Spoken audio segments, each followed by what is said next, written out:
Senator Ali Zafar कहते हैं कि पीटीआई इस तरमीम की खुलकर और भरपूर मुखालफत करेगी। इस तरमीम पर हम आपके साथ बैठने के लिए तैयार हैं, कोई जल्दी नहीं।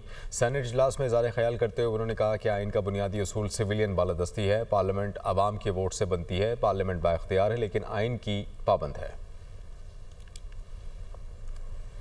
सबसे पहली बात तो ये है जिस पे हम अपोज करते हैं कि पीटीआई करोड़हा अवाम को रिप्रेजेंट करती है।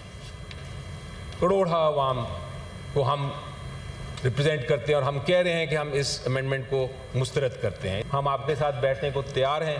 हम उन अमेंडमेंट्स को देखेंगे जो लोगों का भलाई करे, लेकिन ये हम बर्दाश्त नहीं करेंगे कि आप नुकसान पहुंचाएं। जो आइन की एक बुनियादी रूह है वो है कि पार्लियामेंट जिसका हम हिस्सा हैं वो अवाम के वोट से बनती है और वो बाख्तियार है, लेकिन आइन के पाबंद है। एक आज़ाद अदलिया होनी चाहिए जो कि लोगों के हकूक़ का ख्याल रखे और जो ज़ामन है जमहूरियत की और इंसानी और बुनियादी हकूक़ की।